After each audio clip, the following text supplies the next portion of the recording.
Let's face it, right now, Henderson's emergency staff is overwhelmed. I'm hearing horror stories on the doorstep on the South Mountain of 8, 10, 12-hour wait times before we get to see a doctor. Let's face it, we are paying out an awful lot in taxes and we're not receiving the services, and that includes urgent care on the South Mountain.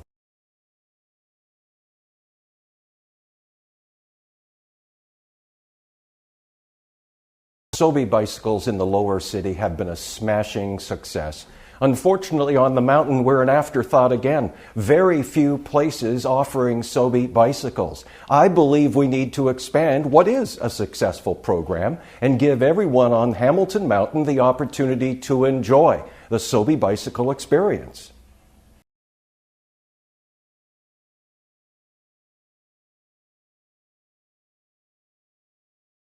Sometimes what we don't know about poverty on the mountain is the extent of poverty on the mountain. Look at Ward 7 with a population now of approximately 65,000 people. 16% of those people, that's over 10,000 citizens of Ward 7, are making decisions tonight about what bills they will pay or not pay tomorrow, and what program will they utilize to feed their children at school. I want to work with all the agencies on the mountain to address this very serious question.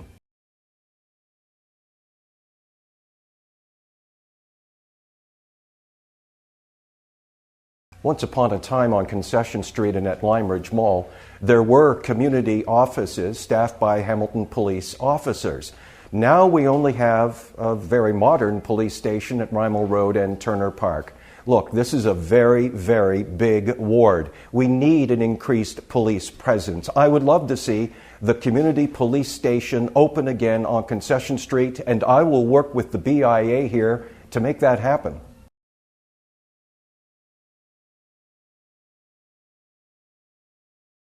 Look, we've identified several areas where we need some kind of investment in bicycle safety. I'll give you an example. South Bend and Upper James. Upper James is a speedway, and one of these days we're going to have a tragedy at that corner. There is no possible way you can get across that street unless we install pedestrian push buttons for cyclists and individuals. And that leads me into the recent tragedy on the Claremont access. When the Hamilton cycling community approaches city staff and says, we need something safe to get up and down the mountain, and a man loses his life, and then the Hamilton cycling community is told, well, we'd have to bump something else to make a safe bike lane happen in 2016, I say, bump away.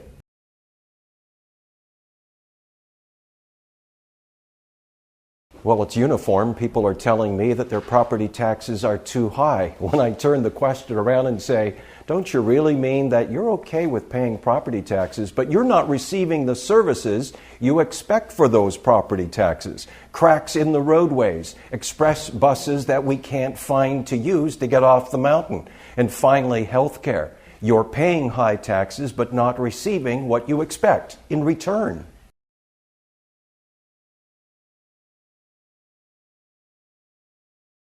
I am going to introduce participatory budgeting to Ward 7 on the mountain. No one is doing it up here. How will that strengthen neighborhood associations? It will bring people together who will actively work in their neighborhoods to resolve capital issues.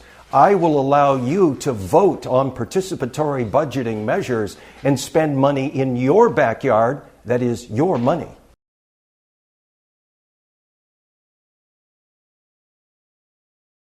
A family of 4 who are currently going through precarious work situations. We call them the working poor.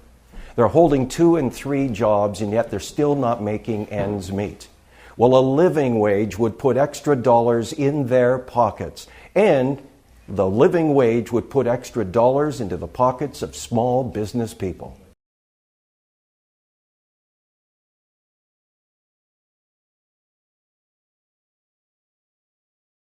Look, we have to widen the link in the Red Hill. This should have been done in the first place, in the first construction. We have attracted some major industries to Hamilton Mountain because of our ring road. To let those industries starve, basically not being able to move their goods and services in 5 to 10 years, just isn't right. The Master Transportation Plan will be out in months, and I will be there supporting the widening of the Link and the Red Hill.